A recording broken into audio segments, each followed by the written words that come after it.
The stars twinkled peacefully above Earth's Mars colony on that fateful morning in 2157. Commander Alan Pierce stood at the observation deck, his coffee growing cold in his hands. The red planet's surface stretched endlessly before him, dotted with the compact habitation domes that humanity now called home. 20 years of Mars colonization had taught them much, but nothing could have prepared them for what was coming. The first sign wasn't some dramatic explosion or sudden darkness. Instead, it was a quiet beeping from the colony's long-range sensors. Alan watched as his screen lit up with unusual readings. The objects were too fast to be asteroids and too large to be human ships. His heart raced as he realized what this meant. "Status report." He called out to his team, his voice steady despite the tension building in his chest. Susan, his lead sensor operator, looked up with wide eyes. "Sir, we're tracking 12 objects, each roughly the size of an aircraft carrier. They're decelerating as they approach Mars orbit." Her fingers flew across the console. "They're not matching any known human designs." Alan took a deep breath. First contact. But something felt wrong. The ship's formation was too precise, too aggressive. This wasn't an exploratory mission. He pressed the colony-wide alert button. "All personnel to battle stations. This is not a drill." The words felt strange in his mouth. Battle stations on Mars. They had basic defense systems, but they were meant for protecting against space debris, not alien warships. The Xari, as they would later be known, didn't bother with demands or ultimatums.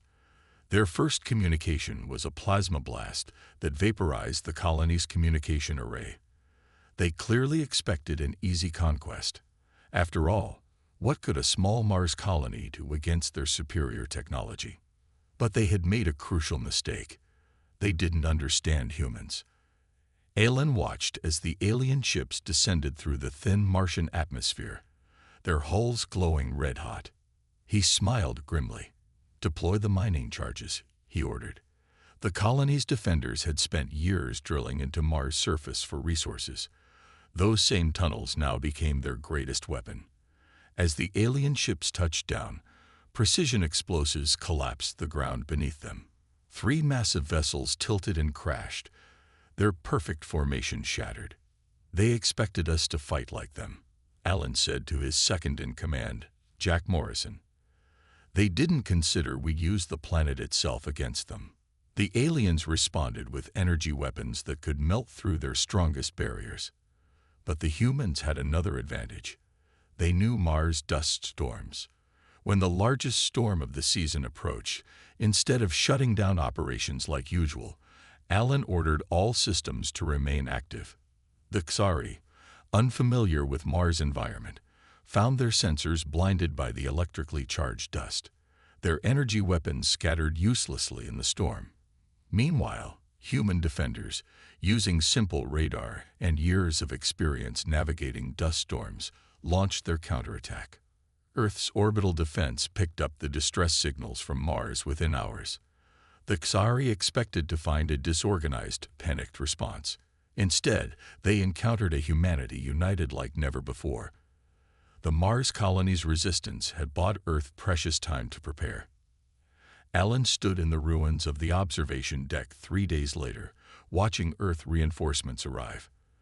The Xari had retreated, leaving behind 3 damaged ships and a wealth of technology to study. But more importantly, they left with a lesson. Humans were not easy prey. "They thought we'd be primitive," Jack said, picking through the debris. "They didn't expect us to use mining equipment as weapons or dust storms as cover." Alan nodded, looking at the fallen alien ships. "That's their weakness. They think war has rules, that it's about who has the biggest guns or the strongest ships." He picked up a piece of alien metal, still warm from battle. "But humans, we know war is about survival. And when it comes to survival, everything becomes a weapon. Every disadvantage can become an advantage." The first battle for Mars lasted just 3 days, but it changed everything. Humanity had faced its first alien threat, and emerged victorious not through superior technology or strength, but through creativity, adaptability, and the fierce determination to survive. The Xari would return, but they would never again make the mistake of underestimating humans. As Alan helped coordinate repairs to the colony, he couldn't help but wonder what other alien species might be out there, watching and learning from the Xari's mistake. Humanity had announced its presence to the galaxy not with a message of peace, but with an unmistakable warning. Underestimate us at your own risk. Dr. Susan Martinez couldn't stop staring at the alien engine in front of her. 3 months had passed since the Mars attack, and the captured Xari ships had become humanity's greatest treasure trove of knowledge. She worked in a secure facility beneath the Rocky Mountains, where the best minds on Earth studied every piece of alien technology they could salvage. "Look at this," she said to her research partner, Frank Turner, pointing at the strange metal patterns in the engine core. "Their technology doesn't just use regular fuel. It's like they found a way to bend space itself." Frank nodded, his military analyst's mind already racing with possibilities. "Can we copy it?" Susan smiled. "Better. We can improve it." The Xari had made a serious mistake in leaving their damaged ships behind. They thought humans would take years, maybe decades, to understand their advanced technology.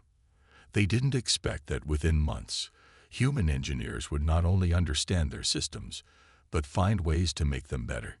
In a nearby testing chamber, Frank watched as human soldiers learned to use captured Xari weapons. The aliens had designed their guns for their own 3-fingered hands, expecting this would make them unusable by humans. But human adaptability proved them wrong again. Within weeks, soldiers had created modified grips and triggers that worked even better than the originals. "They think in straight lines," Frank explained to a group of military officers. "Their battle tactics are like a game of chess, formal, structured, predictable. But humans..."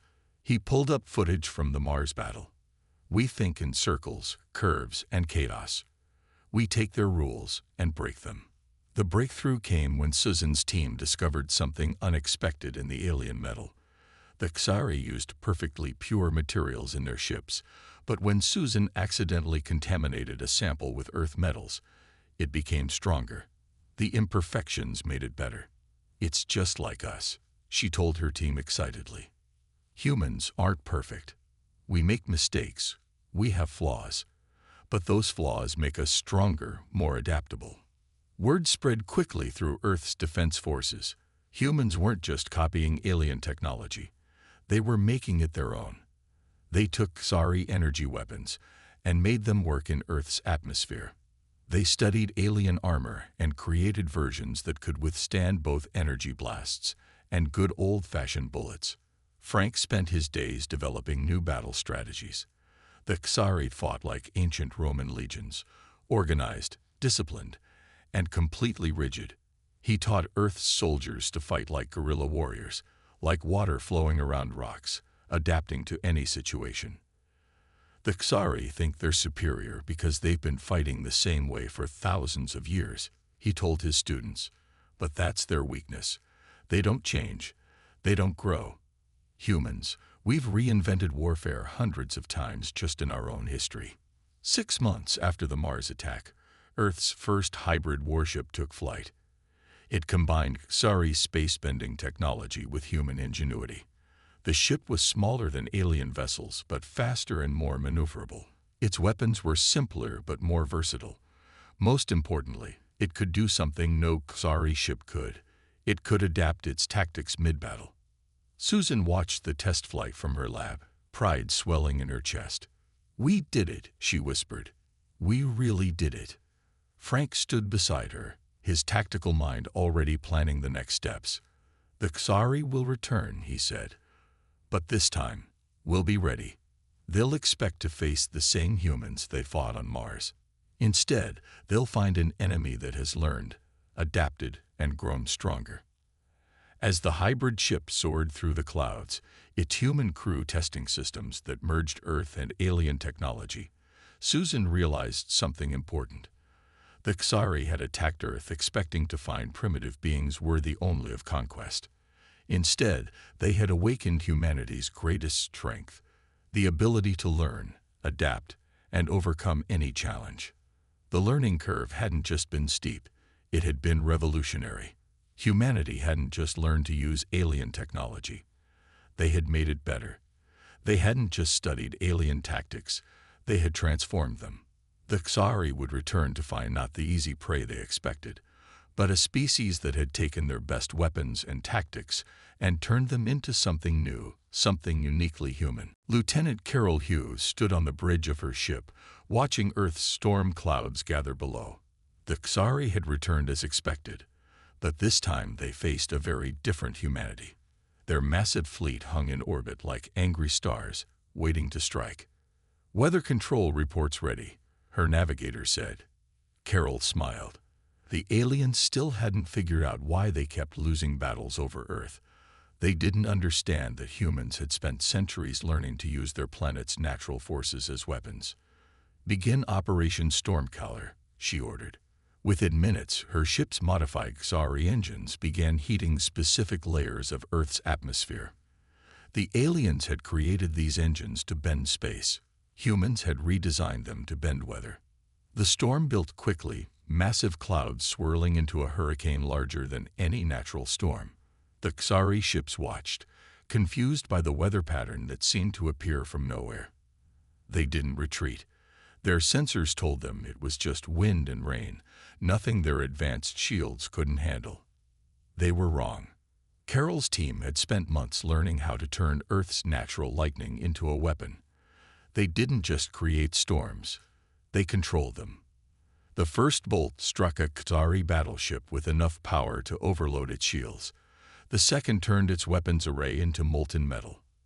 "They never considered that we'd learn to use our planet's power against them," Carol said to her crew. "They think weapons only come from factories."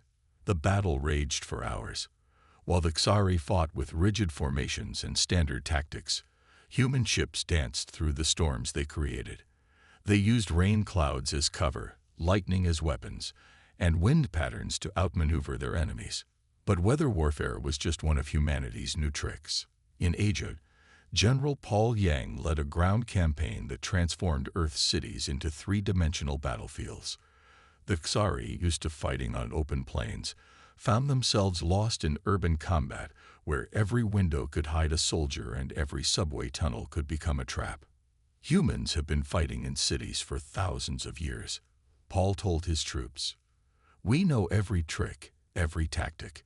The aliens think buildings are obstacles. We know they're opportunities." In orbit, ships commanded by Captain Eric Ross used another human innovation: psychological warfare. His fleet projected holograms of massive Earth armadas, making the Xari waste energy and ammunition firing at ghosts. They played with the alien sensors, making small ships appear large and large ships vanish completely. "The mind is a weapon too," Eric explained to his crew. "The Xari fight with their technology. We fight with everything we have, including our ability to deceive." The biggest surprise came from the ocean. The Xari, focused on space warfare, had ignored Earth's seas. Commander Linda Boyd used this oversight to her advantage. Her submarine fleet, equipped with modified alien technology, struck from the depths. The aliens never saw them coming. They forgot that humans learn to fight in every environment. Linda said as her subs launched attacks from beneath the waves, "Space isn't our only battlefield. Every part of Earth is our home, and we know how to fight in all of it." As the battle turned in Earth's favor, Carol watched from her bridge as another storm system formed over the Atlantic. The Xari were learning a hard lesson about human warfare. It wasn't just about technology or numbers. It was about using everything available, about turning disadvantages into advantages, about fighting in ways your enemy never expects. A Xari flagship tried to escape the growing storm, but flew straight into a trap of electrically charged clouds. As its systems overloaded, Carol thought about how far humanity had come. They hadn't just learned to fight in space, they had changed the very nature of space warfare. "Send word to all commands," she ordered. "Operation Stormcaller is a success. Begin Phase 2. As her words spread across Earth's defense network, she saw ships rising from every continent, each using different tactics, different strategies, but all fighting with the same human ingenuity that had turned Earth's weather into a weapon of war. Ambassador Peter Walsh walked through the gleaming halls of the Galactic Council for the first time. Alien diplomats from 100 worlds watched him pass, their eyes following his every move. News had spread fast across the galaxy. Humans were the species that had defeated the mighty Xari. Peter smiled as he remembered the Xari ambassador's face during their first meeting. The alien had expected to meet a brutal warrior race. Instead, he found humans ready to talk peace while their ships stood ready for war. "Your species confuses us," a tall, blue-skinned diplomat from the Centauri Alliance said as Peter took his seat at the council table. "You fight with such creativity, yet you seek peace.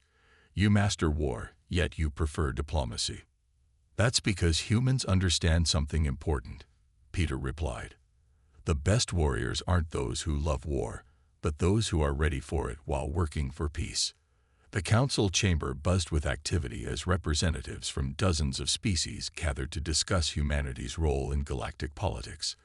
The Xari delegation sat far from Earth's team, their proud warriors now forced to treat humans as equals. A hologram appeared in the center of the chamber, showing footage from Earth's battles. Many species gasped as they watched humans turn weather into weapons and cities into fortresses. They had never seen warfare like this before. "We have studied your combat footage," a reptilian diplomat said. "Your ships don't follow standard attack patterns. Your soldiers don't fight in proper formations. You turn planets themselves into weapons. How can anyone predict what humans will do next?" Peter leaned forward. "That's exactly the point. Humans learned long ago that being unpredictable is one of our greatest strengths."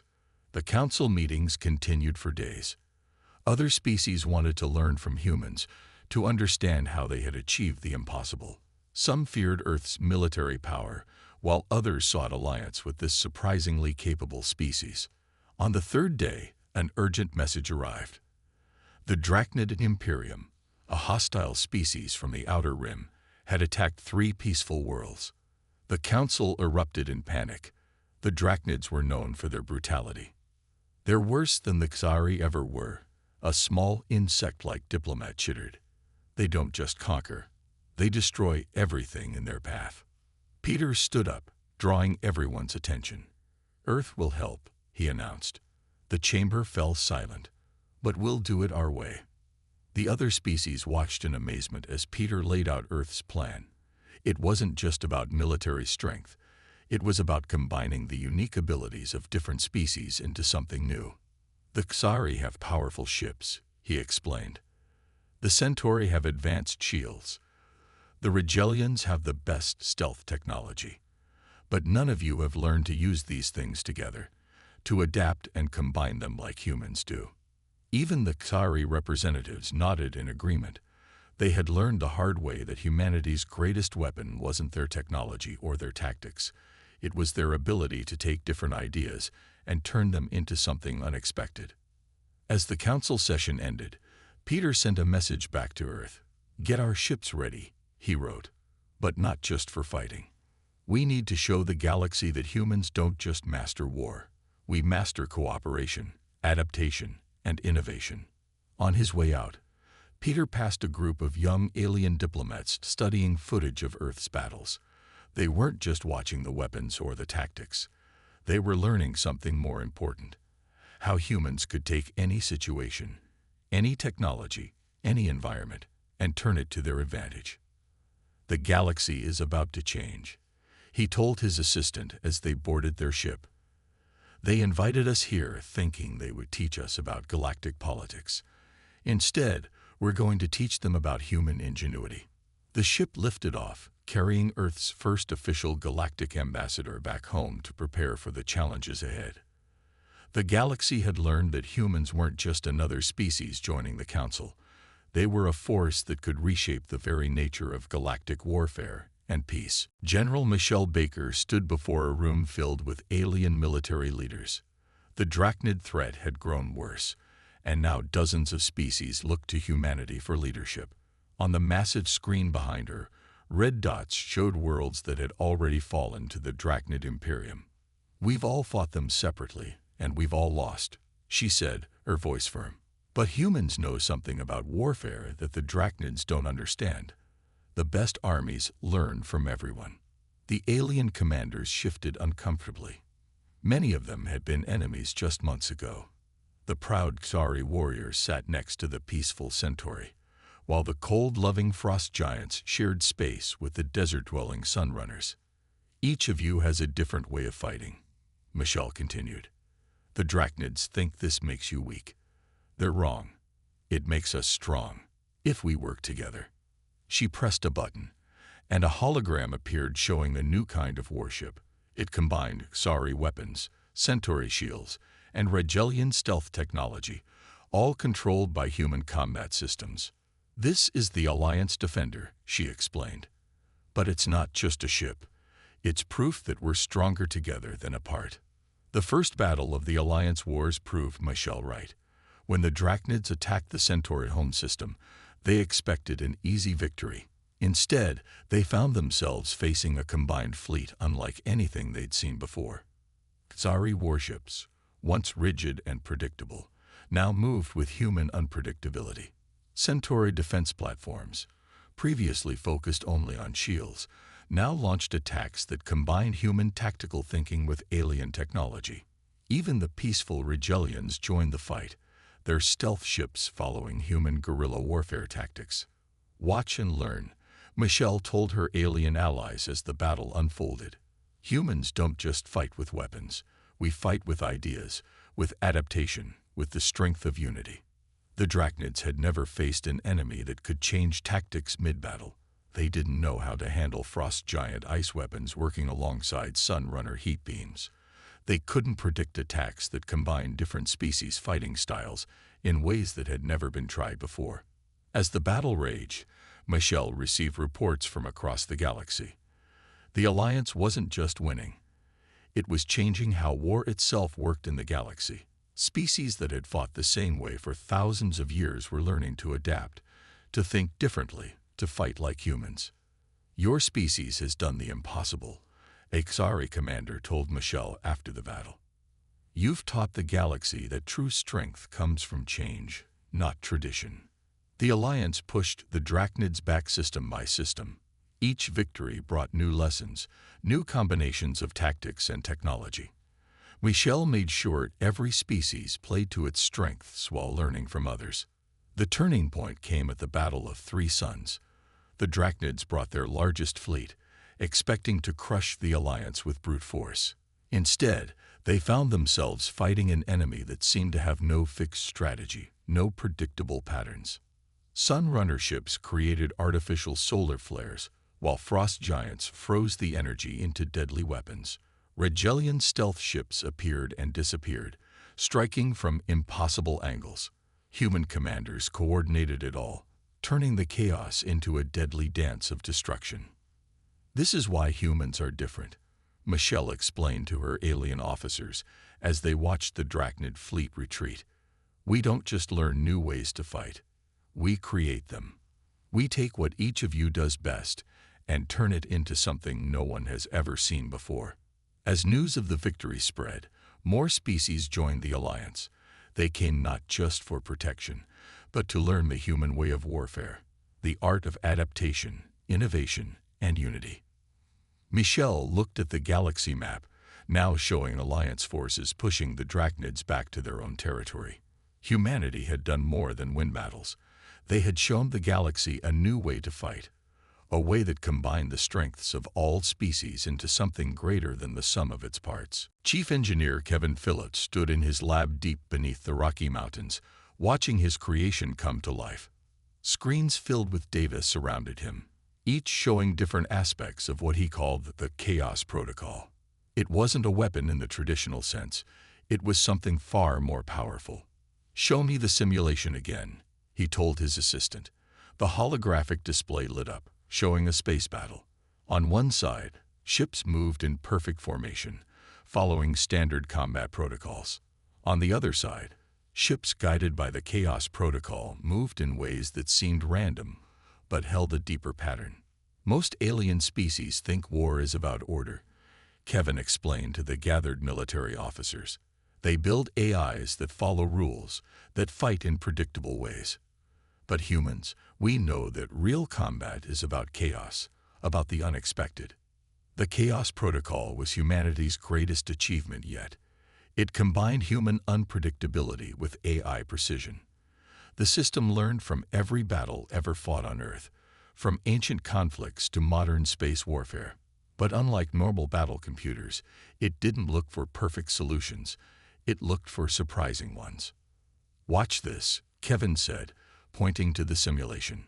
The AI-controlled ships suddenly broke formation, each one doing something different. Some flew straight at the enemy, others hid behind asteroids, and a few seemed to retreat. But together, their actions formed a trap that no traditional combat computer could predict. Word of the new system spread quickly through the Alliance. The Drachnids, still recovering from their losses, sent spies to learn about this new human weapon. But they were looking for the wrong thing. They expected to find a new gun, a better shield, or a faster ship. "They don't understand," Kevin told General Baker during a briefing. "The Chaos Protocol isn't just a battle computer. It's a way to think about warfare itself." The first real test came when a Drachnid fleet attacked an Alliance mining colony. The defenders had just installed the Chaos Protocol on their ships. What happened next became legend across the galaxy. The colony's small defense fleet split into dozens of smaller groups. Each group fought differently. Some used Kari tactics, others used Centauri strategies, and some used methods no one had ever seen before. The Chaos Protocol coordinated them all, turning their different fighting styles into a single, unpredictable battle plan. "Your ships move like drunk dancers," the captured Drachnid commander later said. "We couldn't predict anything they would do. But somehow, all that chaos worked perfectly together." Kevin spent the next months teaching other species how to use the protocol. Many struggled with the idea at first. They had spent centuries building perfect battle plans, and now humans wanted them to embrace chaos. "Think about water," he told them. "It follows no plan. It has no formation, yet it can wear down mountains. That's how humans fight. That's what the Chaos Protocol lets us do in space." The system proved its worth again and again. Traditional combat computers couldn't handle ships that changed tactics randomly. Enemy fleets found themselves facing strategies they had never seen before, attacks that came from impossible angles, and traps that seemed to appear from nowhere. But the real power of the Chaos Protocol wasn't in winning battles. It was in how it changed them. Other species began to understand that perfect order wasn't the key to victory. They learned to think like humans, to see opportunities in chaos, to turn unpredictability into strength. Kevin watched from his lab as reports came in from across the galaxy. The Chaos Protocol had done more than give the Alliance an advantage in battle. It had taught the galaxy a fundamental truth about human warfare, that sometimes the greatest weapon isn't the one that brings the most order, but the one that creates just the right kind of chaos. Admiral Lisa Howard walked through the halls of the new Galactic Defense Academy on Earth. Students from 100 different species filled the classrooms, all here to learn the human art of warfare. 5 years had passed since the Drachnid's defeat, and Earth had become the center of military learning in the galaxy. In one classroom, a Xari instructor taught alongside a human, showing students how to combine their species' rigid discipline with human flexibility. Down the hall, Centauri engineers worked with human scientists, creating new technologies that mixed different species' strengths. "It's strange to think how it all began," Lisa said to her aide as they watched a training exercise. "The Xari attacked Earth believing we were primitive. Now they send their best warriors to learn from us." The main training hall housed a massive simulation chamber where species from across the galaxy practiced human-style combat. Today they faced a scenario based on the Mars defense. the battle that had first shown the galaxy humanity's potential. Remember, Lisa told the gathered students, humans aren't the strongest species. We're not the fastest. We don't have the best technology. But we have something more important. We adapt, we learn, and we never stop improving. The simulation began. Lisa watched as alien students used tactics that would have shocked their ancestors. A Xari ship provided cover for a Centauri attack, while Rigelian stealth vessels struck from hidden positions. They fought like humans now, unpredictable, creative, and effective. News arrived from the galactic frontier. A new species had been discovered, one that threatened violence against the Alliance. But instead of panic, the news was met with calm preparation. The galaxy had learned from humanity that the best defense wasn't just strong weapons. It was being ready to adapt to any threat. Send them a message, Lisa ordered. Invite them to Earth. Let them see what they're really facing. When the alien delegates arrived, they found something unexpected. Instead of a military parade or a show of force, they saw the Academy. They watched species that had once been bitter enemies working together, learning from each other, creating new ways to fight and defend. This is humanity's true power, Lisa explained to the visitors. We don't just teach war. We teach unity, adaptation, and growth. Our greatest weapon isn't our ships or our guns. It's our ability to bring out the best in every species we meet. The delegates toured the Academy, watching training exercises and battle simulations. They saw how the Chaos Protocol had evolved, how it now combined the fighting styles of dozens of species into something entirely new. Your people are not what we expected, the lead delegate admitted. We thought humans were simply good at fighting. But you're good at something far more important. You're good at learning, at teaching, at bringing different approaches together. In the years that followed, peace spread across the galaxy. Not because war had ended, but because everyone now understood its true nature.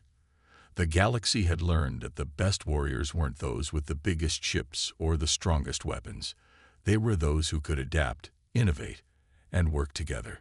Lisa stood at the Academy's graduation ceremony, watching as another class of students prepared to return to their homeworlds.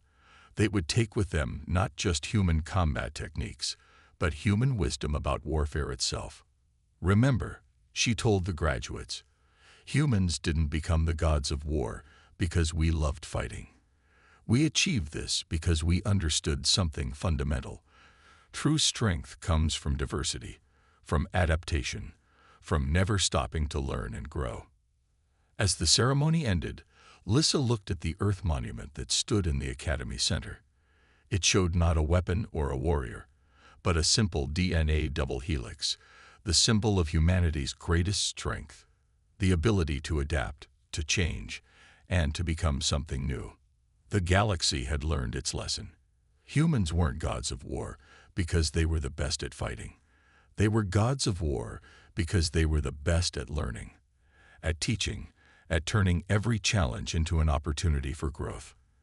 And in doing so, they had changed not just how the galaxy fought, but how it lived and grew together.